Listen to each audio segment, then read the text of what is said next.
இந்த press report நாங்கள் கொடுக்க முக்கியமான ஒரு காரணம் வந்து எங்களுடைய யூனியன் ஜெனரல் செக்ரட்டரி முன்னாள் வந்து அவர் நாங்கள் யூனியனில் இருக்கிறப்போ ஜாயின்ட் செக்ரட்டரியாக இருந்தார். இந்த வேஜ் பண்ணுறதுக்கு கஷ்டம் வந்து போன வேஜ் வந்து ₹1, ₹1.5, ₹2, ₹3 அந்த மாதிரி ஏற்றுனாங்க. அதனால தான் எங்களுக்கு கஷ்டம்னு சொல்லிட்டு ஒரு பேட்டி மூலமாக கொடுத்துருந்தாரு. இந்த பேட்டி கேட்டதும் எல்லாருக்கும் ஒரு மனம் இருக்கும். இவர் எக்ஸ் ஜெனரல் செக்ரட்டரி, அவர் எக்ஸ் ட்ரெஷரர் பெட்கோ யூனியனு, இவர் வைஸ் பிரசிடென்ட்டு ஆர்சிட்டோ, அவர் சீனியர் அவரை வச்சுட்டு இவங்கெல்லாம் எக்ஸ் இசி மெம்பர்ஸு, ஓபிசி இவங்கெல்லாம் இசி மெம்பரு, இவங்கெல்லாம் எக்ஸ் இந்த பெட்கோ யூனியனில் இது எல்லாம் இருந்து எல்லாமே ஒன்றா தான் பண்ணோம். ஒரு சின்ன ப்ரூஃப் ஃபஸ்ட்டு காட்டிடுறோம். 2017 நாங்கள் வந்து வேஜ் பண்ணோம். 2018 இது அட்டண்டன்ஸ் கார்டு போட்டோம். நாங்கள்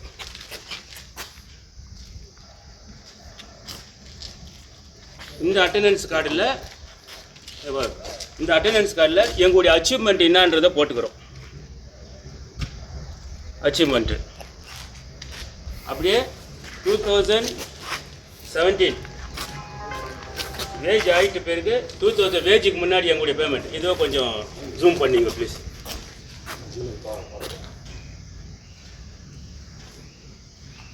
இது வேஜுக்கு முன்னாடி, இது வேஜ் ஆகிட்டு பிறகு இந்த பேமெண்ட் ஸ்லிப்பு வேஜ் ஆகிட்டு பிறகு.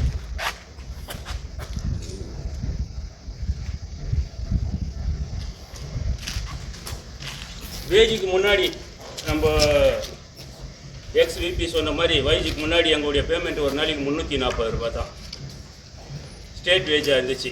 ஸ்டேட் வேஜாக இருந்தப்போ நம்ம உடனே பல போராட்டங்கள் எல்லாம் பண்ணி ஸ்டேட் வேஜ்லேயே ஒரு ₹100 ஏற்றுறன்ற மாதிரி அப்போ பேசினப்போ அப்போ கூட ₹440 அது பார்த்து. இன்றைக்கி வரைக்கும் ஸ்டேட் வேஜ் இருந்துச்சுனாக்கா 600 சில்லற பேமெண்ட் எங்களுக்கு இருந்திருக்கும். 800 இன்றைக்கி 800 சில்லற வாங்குறோன்னா அன்றைக்கி யூனியனாக நாங்கள் கஷ்டப்பட்டு எல்லாருடைய ஒர்க்கருடைய சப்போர்ட்டோட 3 யூனியன் சேர்ந்து அன்றைக்கி போராட்டி பண்ண வச்சு தான் இன்றைக்கி ₹890 வாங்கிக்கிறோம் பேமெண்ட்டு. அன்றைக்கி ₹340 ஸ்டேட் வேஜ் அவ்வளோதான். சென்ட்ரல் வேஜுக்கு எடுத்துன்னு போகணும். ஸ்டேட்லேருந்து சென்ட்ரலுக்கு ஏதாவது ஒரு பார்க்கலான்ட்டு அன்றைக்கி பார்க்குறப்ப தான் நம்மளுக்கு பேசிக் டிஏ சேர்த்து ₹506 இருந்துச்சு. கூட இன்க்ரிமெண்ட்டாக நம்முடைய சர்வீஸ் வேஜாக ₹25 அதை போட்டு ₹531 இன்றைக்கி ஒரு நாள் பேமெண்ட். ஒரு நாளைக்கு ₹191 கவர்மெண்ட்னா ஃபேக்ட்ரி நம்மளுக்கு ஏற்றுச்சு. கவர்மெண்ட் இதில் ₹1 இல்லை. ஒரு சில நண்பர்கள் சொல்லிக்கிறாங்க மீட்டிங்கில் போயிட்டு இது வந்து பேசிக் டிஏ தான் ஏறிச்சு, ₹25 தான் பேமெண்ட் வச்சுட்டு. பேசிக் டிஏ வந்து கவர்மெண்ட் இது வரைக்கும் 10 வருஷம் 15 வருஷத்துக்கு முன்னே ஆகும். டிஏ தான் வருஷம் நம்மளுக்கு 2 டிஏ வாங்கியிருக்கோம். இப்போது சென்ட்ரல் பேமெண்ட்டுக்கு நம்ம போன வருஷம் தான் 2 டிஏ. அதுக்கு முன்னே வந்து ஸ்டேட்டில் 1 டிஏ தான் ஏறுன்னு இருந்துச்சு நம்மளுது.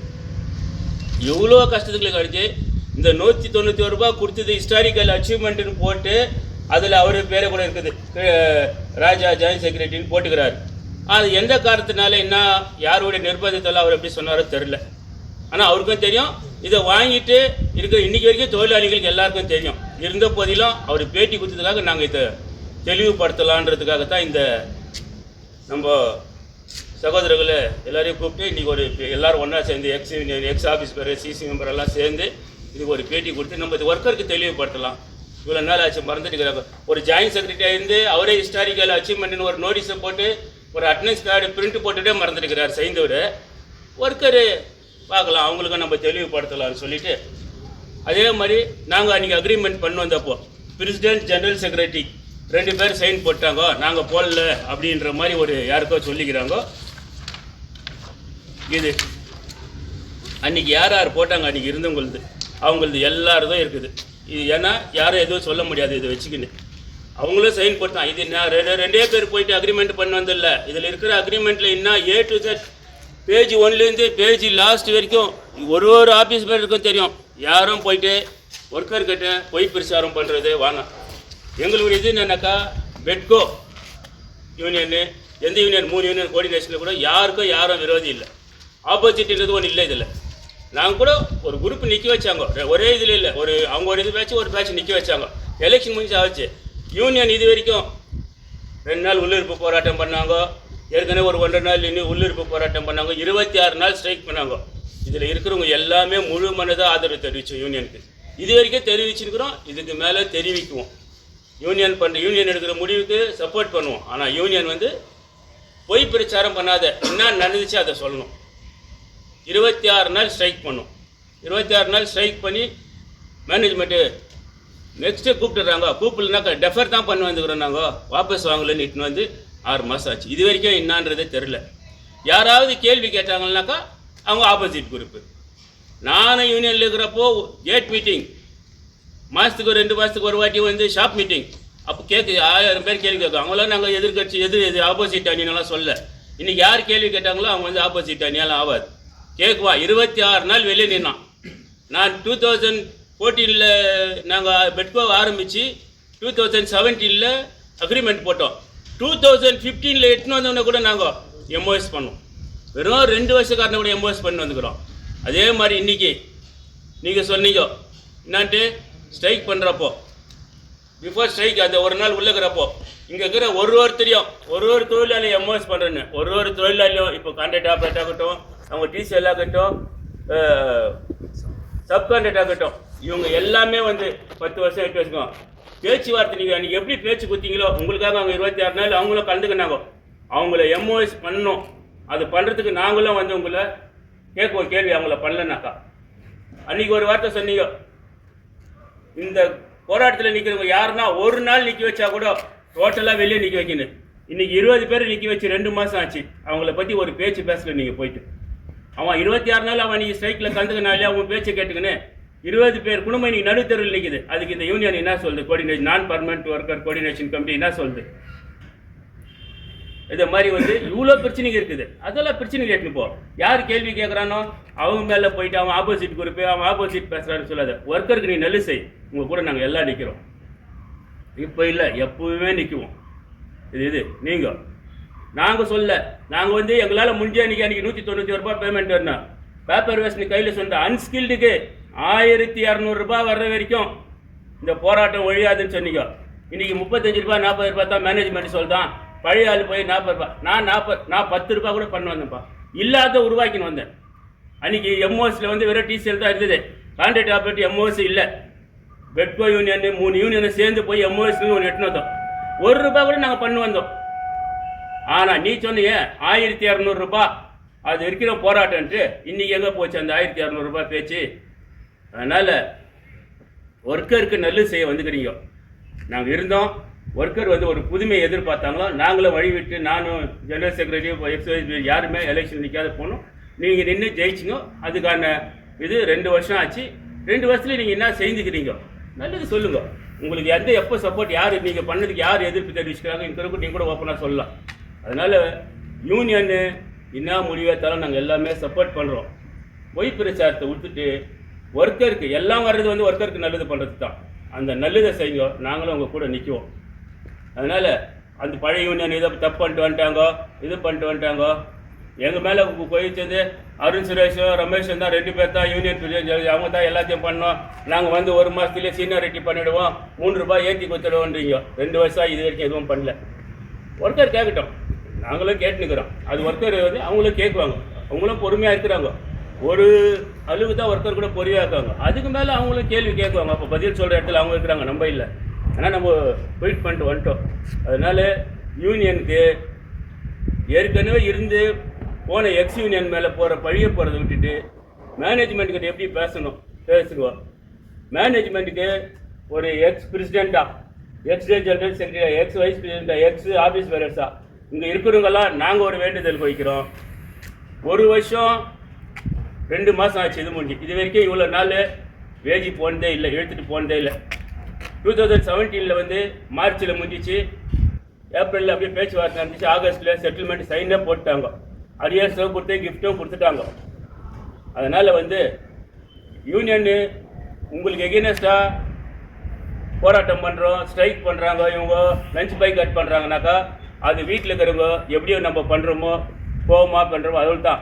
நாங்கள் எதிரியா அவ்வளோ 26 நாள் பொறுத்து கூட உங்களுடைய என்ன டார்கெட் கொடுத்தோ அதை முடிச்சு கொடுத்தோம். மேனேஜ்மெண்ட்டுக்கும் எங்கள் எக்ஸ் ஆஃபீஸ் பேரர்ஸு இசி மெம்பர் சார்பாக தெரிவிச்சுக்கிட்டோன்னா எவ்வளோ சீக்கிரத்தை முடியுமோ அவ்வளோ சீக்கிரமாக எங்களுடைய கோரிக்கையான வேஜியை முடிச்சு கொடுக்குறோன்னு கேட்டுக்கொள்கிறோம்.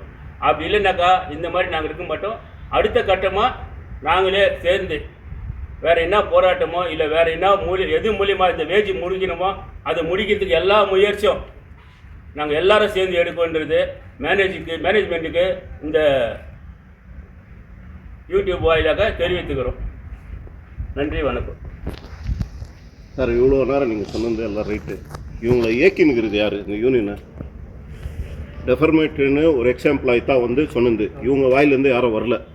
ஒரு எக்ஸாம்பிளாகி தான் இந்த இது வந்து 26 நாள் டெஃபர்மேட்டுன்னு ஓப்பனாக கொடுத்துக்குது ப்ரெஸ் ஸ்டேட்மெண்ட்டு. யூனியனில் இருக்கிற லீடருங்க யாரும் சொல்ல. ரெண்டாவது, மீனாட்சி சுந்தரம் வந்துட்டு நான் எல்லாம் பண்ணித்தரேன்னு சொல்லிட்டு போனார். 26 நாளுக்கு நீங்கள் பண்ண ஸ்ட்ரைக்கில் அவங்களுக்கு என்ன நெக்ஸ்ட் ஃபர்தர் இது சார்? இது நீங்கள் யாரும் கேள்வி கேட்கலையா அதை பற்றி? சார், இதுக்கு கமெண்ட்ஸ் பண்ண நாங்கள் விரும்பலை.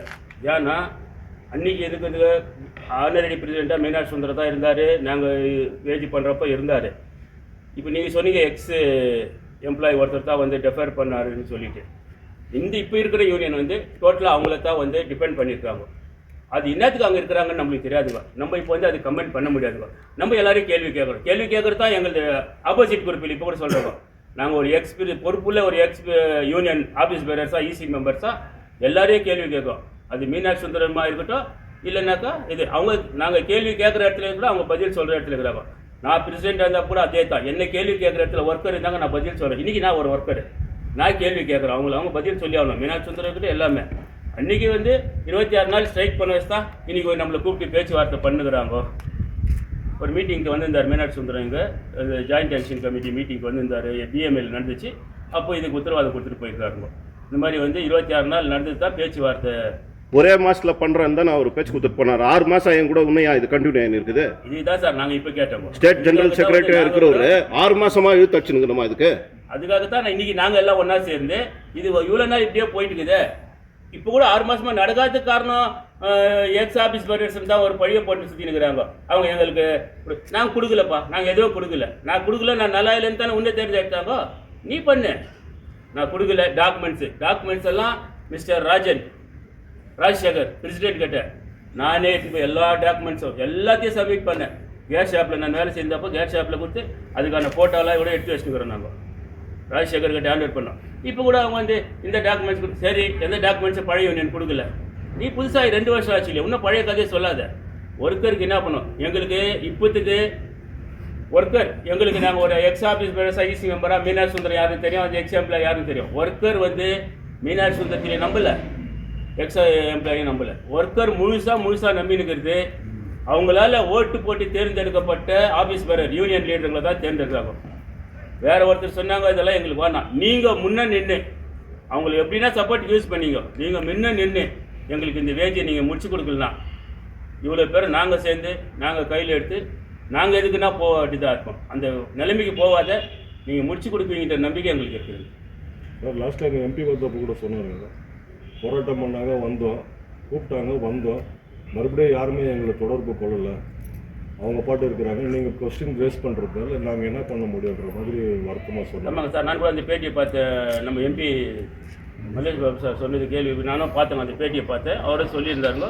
அதோடு எங்களை இப்போது நாங்கள் வந்து எக்ஸிவ் இதாக இருக்கிற சார் நாங்கள் போயிட்டு பார்க்கலாம், எதுனா பேசலாம். ஆனால் யூனியனாக தான் அவங்க தான் போனாங்க. என்ன நடந்துருக்குது மேனேஜ்மெண்ட்டில் பேச்சுவார்த்தை எந்த லெவலில் இருக்குது. ஏன்னா அன்றைக்கி வந்தாங்க ஒரு சென்ட்ரல் மினிஸ்டர் இட்டுன்னு வந்தாருங்க. அவங்க ஒரு சென்ட்ரல் மினிஸ்டர் இட்டுன்னு வந்தாங்க.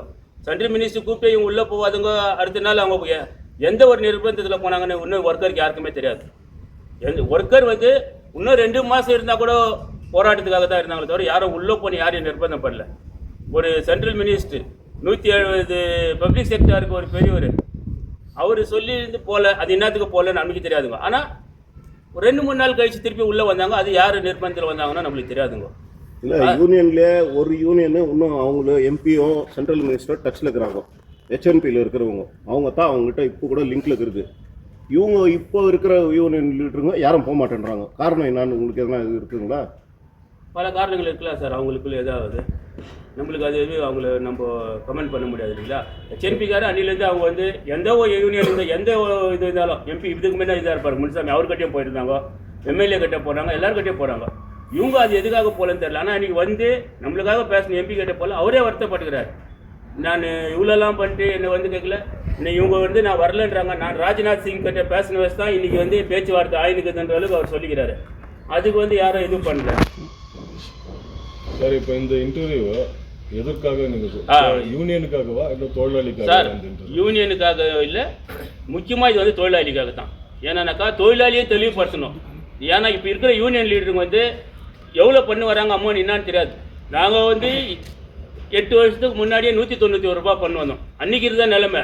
இன்றைக்கி இருக்கிற ரேட் வந்து உங்களுக்கே தெரியும் எல்லாருக்குமே. ஒரு ரேட்டும் 8 வருஷத்துக்கு முன்ன இந்த இதுக்கு வந்து இப்போ 10 மடங்கு ஜாஸ்தி ஆகிக்குதுப்பா ஒரு ரேட்டும். அதுக்கு தகுந்த மாதிரி வேஜ் நீங்கள் தான் சொன்னீங்க, நீங்கள் தான் உத்தரவாதம் கொடுத்தீங்க. அன்ஸ்கில்டுக்கே 1200 ரூபா பண்ணி கொடுக்குறேன்ற அந்த பெரிய ஒரு நம்பிக்கையில் தாக்குறாங்க. இப்போ திடீர்னு மேனேஜ்மெண்ட் வந்து கடைசி ஆஃபர் வந்து 45 ரூபாய்க்கு மேலே எங்களால் கொடுக்க முடியாதுன்றோம். உடனே இவங்க ஒரு ஸ்டேட்மெண்ட்டு, லாஸ்ட் வேஜ் 2 ரூபா 3 ரூபா தான் பண்ணாங்க, அதனால தான் இவ்வளோ கஷ்டம் ஆயிடுச்சுன்னு. அத்தை ஒர்க்கருக்கு தெளிவுபடுத்தினாங்க. 2 ரூபா 3 ரூபா பண்ணல, ஒரு நாளைக்கு 191 ரூபா பண்ணிக்கிறோம். பொறுப்போட இப்போ உங்களுக்கு காட்டணும், எல்லாருமே நீங்களும் பார்த்தீங்க. அத்தை ஒர்க்கருக்கு தெளிவு பண்ணி, இல்லைன்னா முன்னால் இருந்த ஆஃபீஸ் பேர் இப்போ 4 பேர் இருக்கிறாங்க இந்த யூனியனில், அவங்களுக்கும் தெளிவுபடுத்தணும். ஒருவேளை மறந்துட்டுக்குவாங்க, மறந்து இருந்துருக்கலாம், அவங்க மறந்துட்டு அவங்களுக்கும் தெளிவுபடுத்தி 8 வருஷத்துக்கு முன்னே 191 ரூபா பண்ணிக்கிறேன்னா இப்போ இருக்கிற காலகட்டத்துக்கு எவ்வளோ பண்ணால் வாழ முடியும், இப்போ இருக்கிற ஃபீஸு, சாப்பாடு, பஸ்ஸு, டிரான்ஸ்போர்ட் எல்லாத்துக்குமே எவ்வளோ இருந்தால் வாழ முடியும் அப்படின்றத மனசில் வச்சுன்னு ஒரு நல்ல வேஜ் பண்ணுங்க. அதுக்காக நாங்கள் எப்பவுமே சப்போர்ட் இருக்குன்றது தெளிவுபடுத்துக்காக தான் சார் இந்த இப்போ ஜூன் 17ஆம் தேதி வந்துட்டு கன்க்ளூஷனுக்கு வந்துடுங்கன்ட்டு இப்போ வேஜ் இது வந்துட்டு ஒரு டிசைட் பண்ணுவாங்கன்ட்டு ஆர்எல்சிலேருந்து இது பண்ணிக்கிறேன். இப்போ அதுக்கு என்ன சொல்கிறீங்க சார்? இப்போது ஜூன் 17 கன்க்ளூஷன் வாங்கினாக்கா 2 இது விஷயம் தான் பண்ண முடியுங்க. ஒன்று, மேனேஜ்மெண்ட் எவ்வளோ கொடுக்குறாங்களோ அதை நீ வாங்கிட்டு போனாக்கா ஜூன் 17 கன்க்ளூஷன் ஆகும். இல்லையா நம்ம என்ன கேட்குறோமோ அதை மேனேஜ்மெண்ட் கொடுத்துட்டாக்கா கன்க்ளூஷன் ஆகும். அப்படி இல்லைன்னா இது பேரே வேஜ் நெகோசியேஷன்.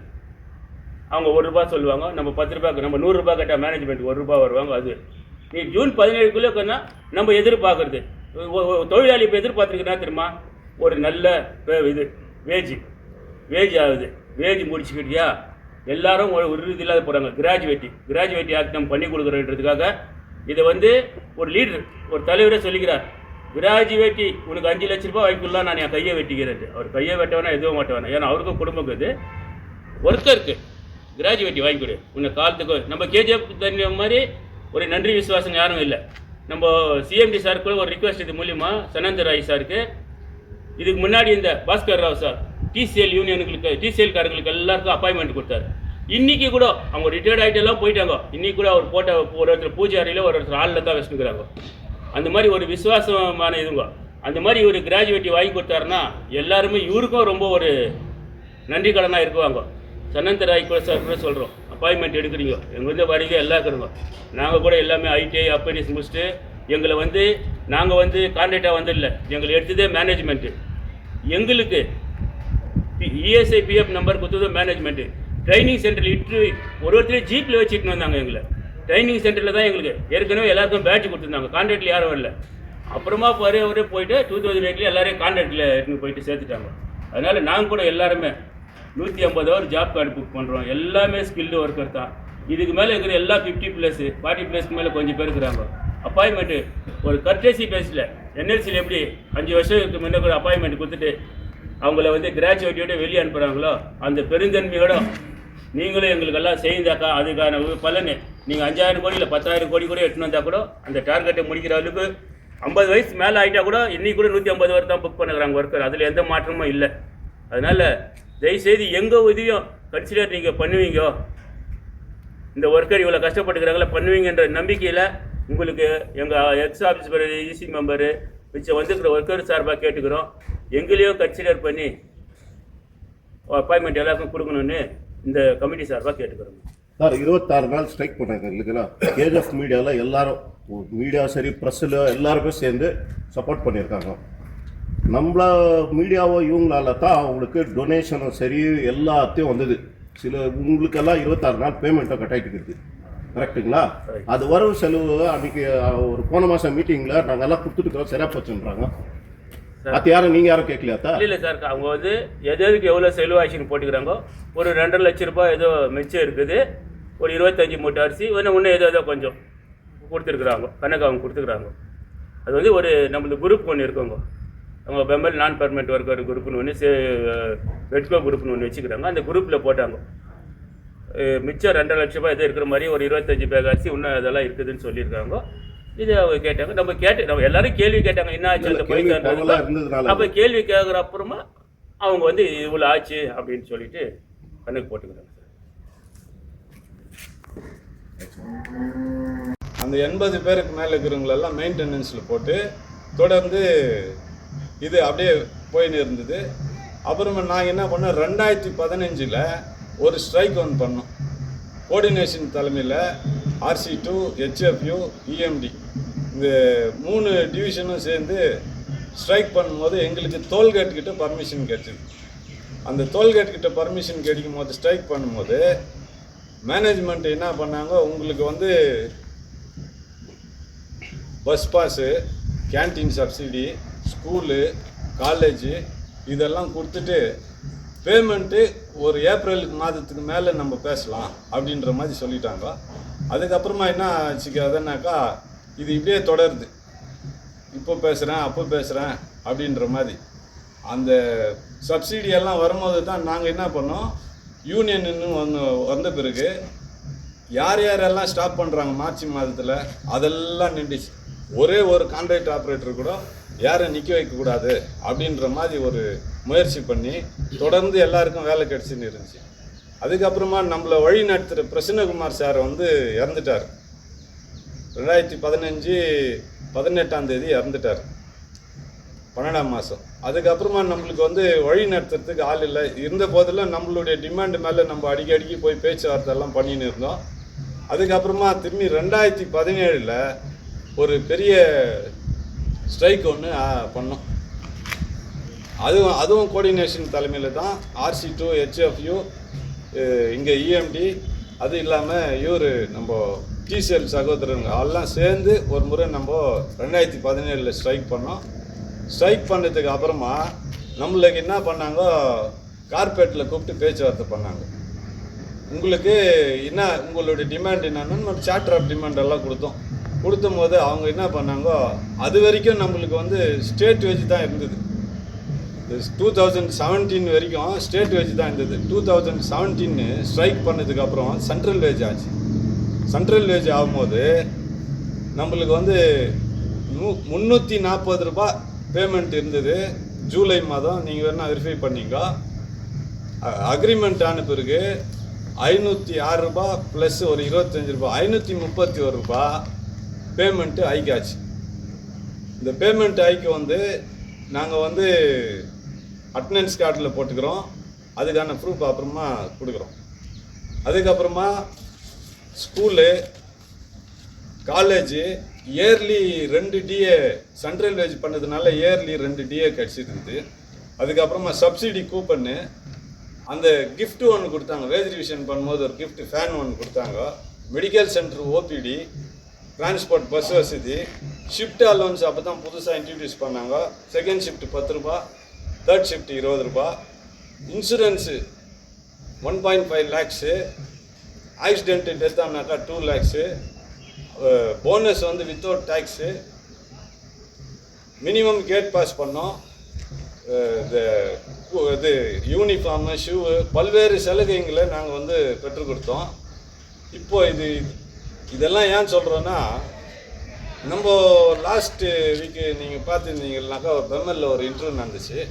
அதில் நம்ம கூட இருந்த சகோதரரே ஒருத்தர் வந்து அப்போ GS ஆயிருந்தார், இப்போ JS ஆயிருந்தார், இப்போ GS ஆகிக்கிறாரு. அவர் என்ன சொன்னார், அன்னைக்கு வந்து வேஜ் ரிவிஷன் சரியாகலை, ஆனால் அதனால தான் எங்களுக்கு லேட் ஆகுதுன்னு சொன்னார். அது வந்து 1.5 ரூபாய்க்கு யாரோ சைன் போட்டுக்கிறாங்க, 5 ரூபாய்க்கு போட்டுக்கிறாங்க, 7 ரூபாய்க்கு போட்டுக்கிறாங்கன்றதெல்லாம் சொன்னார். பட் அவர் நம்மளை சொல்லிக்க மாட்டாருன்ற ஒரு நம்பிக்கை இருக்குது. ஏன்னா நம்ம யூலெல்லாம் வாங்கி கொடுத்துக்கிறோம், கூடவே அவரும் இருந்தார். அவர் யாரை சொன்னார்னு தெரில. இந்த மீட்டிங்க்கு உண்டான அவசியம் வந்து நீங்கள் எவ்வளோ பண்ணீங்கன்னு ஒர்க்கர் கேட்டதுனால நாங்கள் சொல்கிறோம். இப்போது நாங்கள் வந்து இவ்வளோ அச்சீவ்மெண்ட் பண்ணிக்கிறோம், ஏதாவது 1-2 விட்டு இருந்தால் எக்ஸ் பிரசிடெண்ட் பேசுவார். இப்போது இந்த வேஜ் ரிவிஷன் பீரியட் முடிஞ்சு 1 வருடம் 2 மாதம் ஆயிடுச்சு, 3 மாதம் ஆயிடுச்சு. ஆனாலும் இன்னும் வேஜ் ரிவிஷன் பண்ணுறதுக்கான முயற்சி பண்ணின்னுக்கிறாங்க. எங்களுடைய யூனியனுடைய கோரிக்கையை எங்களுது என்ன விஷயம்னா, நாங்கள் அன்னிலேருந்து இன்ன வரைக்கும் யாருன்னா யூனியனா சப்போர்ட் பண்ணு, உன் கேள்வி என்ன கதை உள்ள கேள்வி இல்லை வெளியே கதை, யூனியன் சொல்கிறதுக்கு ஒபே பண்ணு. அப்போ நாங்கள் இருந்தது அப்படி தான், இப்பவும் அப்படி தாங்கிறோம். இப்போ இருக்கிற யூனியனுக்கு இங்கே இருக்கிறவங்க எல்லாமே சப்போர்ட் பண்ணுறோம், எல்லாமே கோஆப்ரேட் கொடுக்குறோம். ஆனால் இந்த மாதிரி தவறான மெசேஜ் கொடுத்தது தான் தப்பு. அதுக்கு விளக்க கூட்டம் தான் இது. இதுக்கு மேலே எக்ஸ் பிரசிடென்ட்டு ப்ரீஃபாஸ் உங்களுக்கு எக்ஸ்பிளைன் பண்ணலாம். வணக்கம், நான் Ramesh Babu, ex president Petco union. தொழிலாளர்களுக்கு தெரிவிக்கணும் என்ன, இந்த மீட்டிங் என்னத்துக்கு இங்கே கூடிக்கிறோன்னா, நம்ம கான்ட்ராக்ட் ஒர்க்கர்ஸ் இங்கே வரும்போது 2004 அப்போ நம்மளுக்கு வந்து எக்ஸ்ட்ரேனின்னு தான் பேர் இருந்துச்சு. 2004லேருந்து அப்படியே 5, 6, 7, 8, 9, 13, 15 வரைக்கும் ஆள் எடுத்திருந்தாங்க. நம்ம வந்து என்ன பண்ணோம், 2004ல் ஒரு பேட்ச் வந்தாங்க, அப்புறமா 6, 7, 8ல் வந்து மேஜர் பேட்ச் வந்தாங்க, அப்புறம் 11ல் மேஜராக வந்தாங்க. இப்போ நம்ம அந்த காலகட்டத்தில் வேலை செய்துன்னு இருக்கும்போது நம்மளுக்கு எந்த பெனிஃபிட்டுமே இருக்காதுங்க. ஒரு ஷூ இருக்காது, யூனிஃபார்ம் இருக்காது, ரெகுலராக வேலை இருக்காது. இதெல்லாம் நாங்கள் ரொம்ப கஷ்டப்பட்டு தான் அப்போல்லாம் வேலை செய்து இருந்தோம். படிப்படியாக நாங்கள் என்ன பண்ணோம், எல்லாரும் ஒன்றா சேர்ந்து இதுக்கு என்ன தான் தீர்வு, எப்படி தான் நம்ம இந்த கஷ்டத்தெல்லாம் நிறைவேற்ற முடியும் அப்படின்னு யோசிக்கும் போது தான் அப்போ சஜஷன் பண்ணாங்க, ஒரு யூனியன்னு ஒன்று ஆரம்பித்தா தான் நம்மளுக்கு வந்து இதுக்கெல்லாம் ஒரு வழி பிறக்கும் அப்படின்னு சொன்னாங்க. அப்போ என்ன பண்ணோம், நம்ம 2013 எண்டில் வந்து யூனியனு ரிஜிஸ்டர் பண்ணோம். 2014 பொங்கல் அன்றைக்கி இனாக்ரேஷன் ஃபங்க்ஷன்னு பிரசன்னகுமார் சார் தலைமையில் அது நடந்தது. அந்த காலகட்டத்தில் என்ன ஆச்சுனாக்கா, ஹெச்எஃப்யூ யூனியன் தனியாக ஆரம்பித்தாங்க, RC2 தனியாக ஆரம்பித்தாங்க, நம்ம தனியாக ஆரம்பித்தோம். நம்ம யூனியன் பேர் வந்து பெட்கோன்னு அப்போது பேர் வச்சோம். அந்த காலகட்டத்தில் 96 ரூபா, 98 ரூபா, 110 ரூபா, 115, அப்புறம் 125 இப்படி தான் பேமெண்ட் ஏறின்னு போயிடுச்சு. நம்ம என்ன பண்ணோம், யூனியன் ஆரம்பித்த உடனே பல்வேறு முறை மேனேஜ்மெண்ட்டுக்கு லெட்டர் கொடுத்தோம். சார், இந்த பேமெண்ட் எங்களுக்கு பத்தாது, ஆஸ் எ டெக்னீஷியனாக எங்களுக்கு இந்த பேமெண்ட்டு நீங்கள் ரைஸ் பண்ணணும் அப்படின்னு பல முறை நாங்கள் லெட்டர் கொடுத்தோம். அது அவங்க வந்து பண்ணுறேன்னு சொன்னாங்களே தவிர பண்ணல, லேட் ஆயிடுச்சு. அதுக்கப்புறம் நம்ம என்ன பண்ணோம், நம்ம டெக்னீஷியன் ஆகிட்டு கூட டோக்கனில் வந்திருந்தோம் வேலைக்கு. இந்த டோக்கன் சிஸ்டத்தை எங்களுக்கு ஏன் இம்ப்ளிமெண்ட் பண்ணுற, நாங்கள் ரெகுலராக ஏதோ ஒரு மிஷினில் வேலை செய்கிறோம், இல்லை ஏதோ ஒரு அசம்பிள் இடத்துல வேலை செய்கிறோம், எங்களுக்கு என்னத்துக்கு இந்த டோக்கன் சிஸ்டம் அப்படின்னு ஒன்று கூடி தொழிலாளிங்கள்லாம் எங்ககிட்ட முறையிட்டாங்க யூனியன்கிட்ட. சரி, நாங்கள் என்ன பண்ணோம், அந்த டோக்கன் அபாலிஷ் பண்ணணுன்றதுக்காக தொடர்ந்து ஒரு 8 மாதம் ரெகுலராக டெய்லி போவோம். அவங்க இன்னைக்கு பண்ணுறேன் நாளைக்கு பண்ணுறேன்னு அப்படின்னு சொல்லியிருந்தாங்க. கடைசியாக 2015 10ஆம் தேதி 10ஆம் மாதம் டோக்கன் அபாலிஷ் பண்ணோம். அந்த 8 மாதம் நடந்து எங்களுக்கு அந்த டோக்கன் அபாலிஷ், இது வந்து 50 வருஷ சரித்திர சாதனை இது, இந்த டோக்கன் அபாலிஷ். அன்றைக்கி இருந்த தொழிலாளிங்கள்லாம் அதை உணர்வாங்கன்னு நினைக்கிறோம். காரணம் என்னென்னா, இன்றைக்கி 5 நிமிஷத்துக்கு முதல் வீட்டை விட்டு வராங்க, டிஃபன் எல்லாம் எடுத்துன்னு வராங்க. அன்றைக்கி இருந்த காலகட்டத்தில் அதெல்லாம் கிடையாது, ரொம்ப கஷ்டப்பட்டு தான் இருந்தோம். அதுக்கப்புறமா என்ன ஆகுது சூழ்நிலைன்னா, ரெகுலராக யாருக்கும் வேலை கிடைக்காது. மார்ச் 31 ஆச்சுனாக்கா ஒவ்வொரு முறையும் யாருக்கு பேர் வந்துக்குது அப்படின்ற ஒரு சூழ்நிலை நம்ம பெம்மலில் நடந்துருந்துச்சு.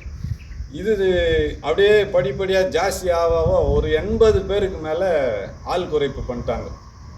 அப்போது நாங்கள் என்ன பண்ணோம், எல்லாரையும்